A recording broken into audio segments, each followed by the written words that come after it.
Welcome to Trench Diaries. This is Iron Coffins Part 29. On August 9th, a new tragedy unfolded involving 3 of our boats. It began with a distress signal from U-604, located several hundred nautical miles west of Recife, stating, "Attacked by aircraft, serious damage, diving impossible, U-604. In order to rescue the crew, High Command ordered U-172 and U-185, which were in the vicinity of the distressed boat, to rush to its aid at full speed. Then, there was approximately 30 hours of radio silence. On August 11th, a new distress call came from the South Atlantic. It said, "Aircraft, bomb damage, U-172. Just a few minutes later, a third short signal arrived. It said, "Attacked by Liberator, boat sinking, U-604. An hour later, we received the following radio message. "Aircraft shot down, U-604 crew rescued, damage, U-185.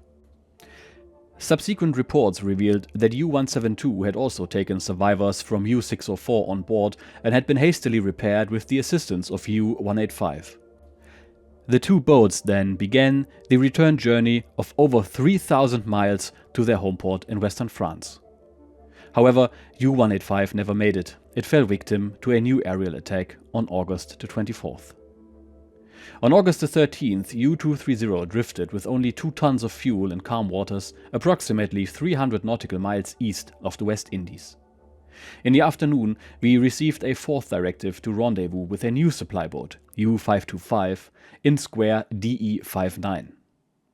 The refueling operation was scheduled for August the 17th. To remain undetected and conserve fuel and electricity, we stayed submerged during the day and traveled on the surface at minimal speed at night towards the tanker.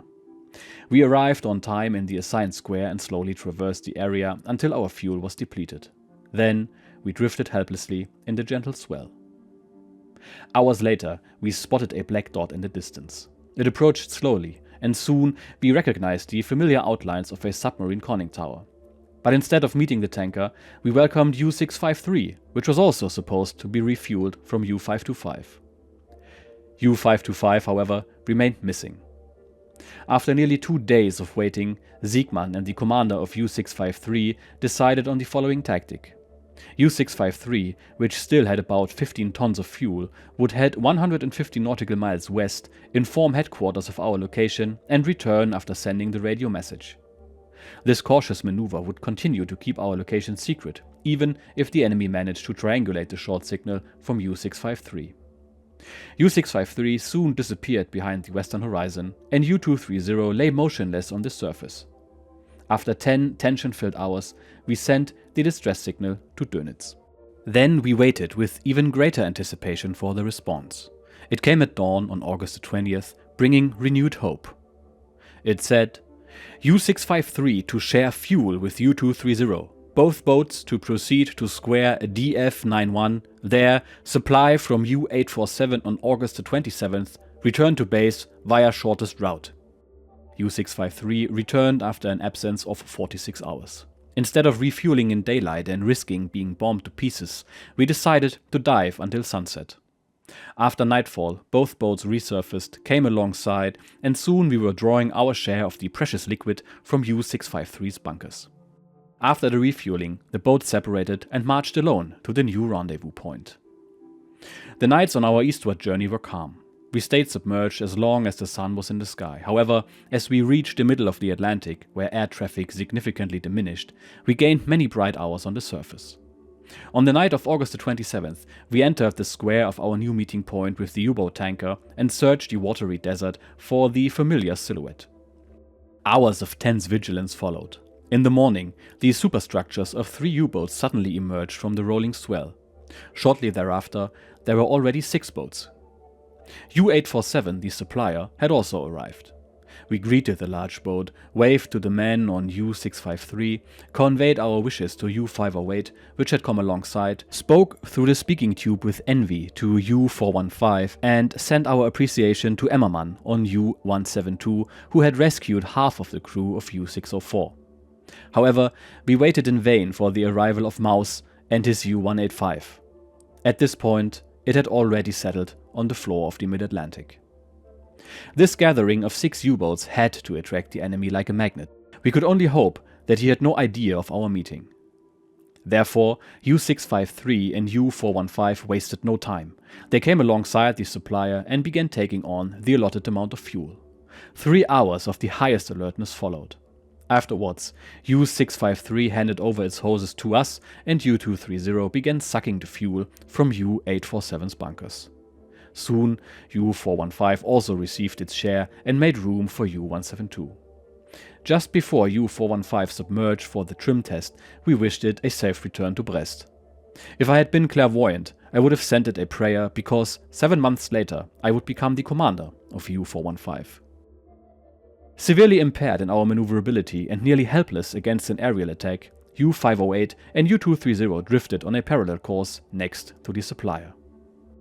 We stationed only the best lookouts on the bridge, also 2 men at each anti-aircraft weapon and 1 man on the upper deck, ready at all times to cut the hose with an axe.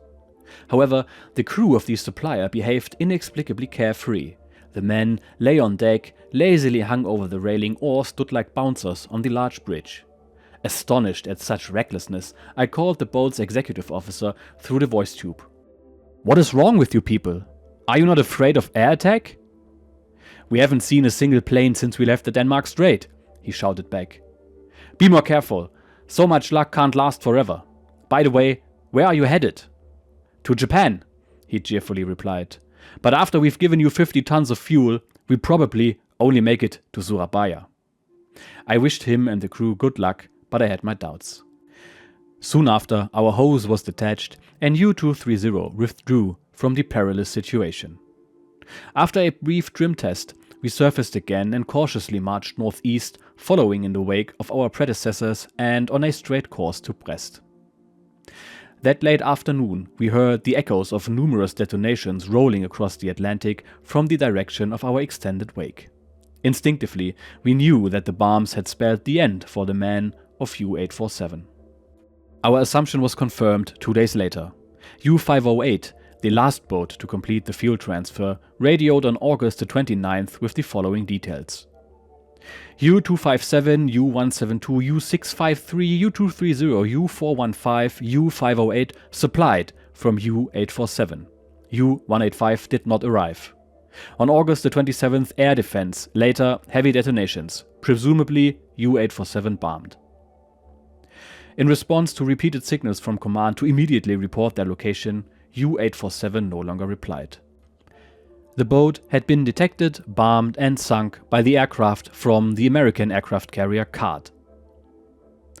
Like the other boats, U-230 did not have enough fuel to execute a larger evasive maneuver in case of pursuit. Therefore, we had to navigate through the Azores Island group. After passing the islands on the afternoon of August the 29th, we intercepted a short signal from U-634. It said, "Convoy, course north, being pursued by corvette." Minutes later, we heard the thunder of a depth charge battle coming from the direction of U-634's last location. The battle lasted for over 8 hours, and after that, U-634 no longer responded. It had sunk with the entire crew. Shortly after crossing the 20th meridian west, air attacks intensified. We decided to remain submerged during the nights and only surfaced during the day when the sky was clear and cloudless and visibility was not hindered. However, the Tommies dominated the air and sea, and the Bay of Biscay quivered under the detonations of their bombs. Unstoppably, we advanced eastward through relentless attacks, through the flickering fire of onboard cannons, and through a boiling sea, gaining only a few miles. Hour after hour we submerged beneath bomb blasts, day after day, eluding nerve-wracking Aztec pulses and the humming propeller noises of anti-submarine groups. With frayed nerves, we slipped through the barrier of corvettes and frigates until, after 7 days, we finally saw the cliffs of the Britain coast rising from the sea. It was the 8th day of September, nearly 10 weeks after our departure from Brest. At the navigation point near the entrance to the Bay of Brest, we encountered a minesweeper and trailed in its wake. The boat immediately signaled with spotlights. "Danger from air attack! Man your anti-aircraft weapons immediately!" We promptly followed the suggestion. It was all too clear that our mission was not yet over. hell from the air followed us directly into the harbor. Meanwhile, our bearded men squeezed into fresh submarine suits warily made their way to the bridge and upper deck after weeks of abstinence to puff on their first cigarette. Our doctor crawled out of his bunk, lifted his yellowish-grey face to the sun, reminding us of his presence. Siegmann, his white cap jauntily tilted, stuck a large cigar into his thick red Viking beard and puffed contentedly. Once again, we had thwarted the efforts of our adversary to sink us to the depths of the sea. U-230 cautiously navigated into one of the berths under the concrete roof of the bunker. The lines were secured and the crew assembled on the upper deck. Then Friedrich, wearing a straw hat on his long black hair, his pale face framed by a thick beard, crawled out of the boat. Holding a porcelain cup in his hand, he carefully descended the bridge and presented the cup to the commander.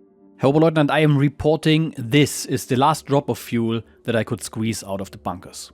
Siegmann contorted his face into a forced smile and replied, "There you go, Chief. How skillfully I operate these days. You must admit that I still leave enough room for emergencies." U-230 found well-deserved rest in the concrete bunker of Brest. Only there, with 7 meters of reinforced concrete above our heads, did we feel safe. As I crossed the gangway, I took a deep breath and then let out an audible sigh of relief. That was all I could do to express my discomfort about our declining fortunes. Our hunts often ended in chaos. We had little ground left to lose, and 2 years ago the line between war and peace lay far out in the Atlantic. By last spring, it had already fallen back to the 200-meter line, to the continental shelf. The front now lay on the coast of France. Many submariners that had managed to stay on the surface during the weeks of their patrol were attacked and sunk within sight of the coast just before joining a convoy. The difference between then and now was visibly apparent in Brest. The berths in the bunker were only half filled. In the spring, up to 3 boats had squeezed into each of the dark openings, and some boats had moored outdoors on the stone quay. The shipyard was unusually quiet. Not too long ago, the shipyard had been working around the clock to overhaul our boats. Now, the sounds of hammers against steel, the clattering of cranes, had almost ceased. It wasn't because the boats were out there, hunting convoys, no. There were only about 70 wolves left in the Atlantic, conducting individual patrols to continue dying down the enemy forces. In the first 6 months of this year, over 120 boats had been lost. And the number of losses continued to climb. In the last 10 weeks alone, more than 50 submarines were overdue. A devastating figure. Most sank under the hail of aerial bombs, while the rest succumbed to the attacks of new and much more dangerous depth charges. The result of our mission was a surprising contribution to the low sinking rate of enemy shipping brought in by a very small number of our boats. Our reception in Brest reflected the tense circumstances and was overshadowed by the general dismay over the uninterrupted chain of our losses. Only a few men in navy blue stood at the pier in the concrete bunker, and only 2 girls had found the time to greet us with flowers. The ceremonial meal at the base was not prepared with love, and the mood had lost the joy of previous receptions. I soon retreated to my room and neatly stacked my belongings on the floor. Once again, I pulled my will out of the suitcase and tore it into pieces. Thus ended my longest patrol. Then came the ritual of becoming human again. A hot bath, shaving, and the obligatory haircut. After this thorough overhaul, I wanted to present myself to Vera. During the long weeks at sea, I had often thought about this first evening ashore, and I had grand ideas for the coming weeks. I was just finding my tie when Fred Schreiber, a comrade in many battles on land, barged into my room. In one hand, he juggled a half-filled glass, and in the other, he held a bottle of champagne. "Look at this," he said. "Someone is actually preparing for their return. How long were you at sea? 10 weeks? Want to bet?" "What do you mean, Fred? What's the wager?" "I bet that your pretty girl ran off with someone else. You can't leave your girl alone for 10 weeks and still think she remained faithful. Here, drink with us disadvantaged ones who have already drowned the sorrow of their girl's infidelity." I resisted the temptation to reveal to him that my situation was different and that my girl was waiting for me here at the base. But then Fred continued. "Why don't you join us? We've organized a party tonight at the photographer studio. Lots of girls will be there. There's champagne, a band, a lounging area. Burg's girlfriend, the photographer, is throwing a birthday party, and everyone who can drink and sing is invited." Had I heard him correctly?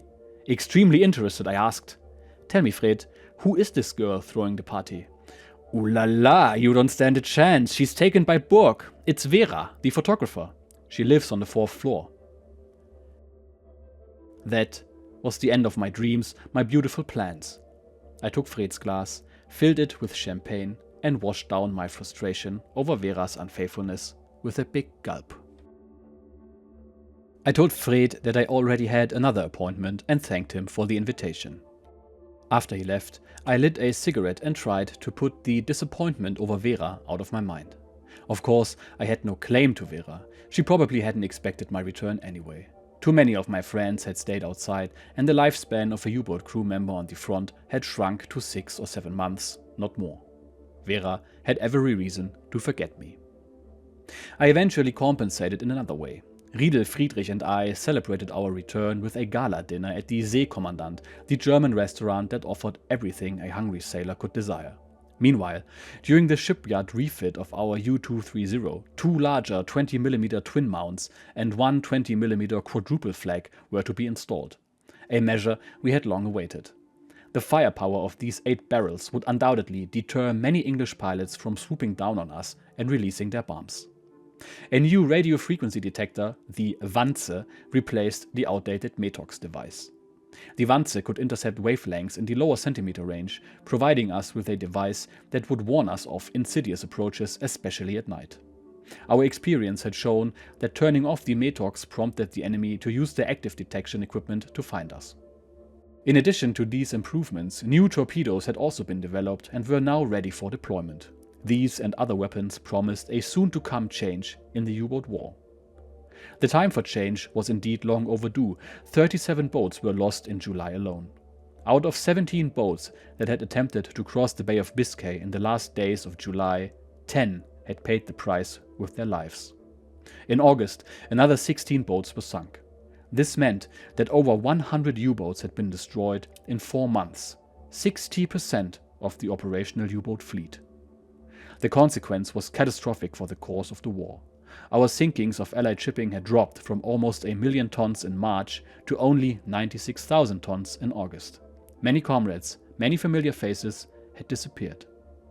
Empty chairs filled the mess halls, and the cheerful laughter of early days had fallen silent.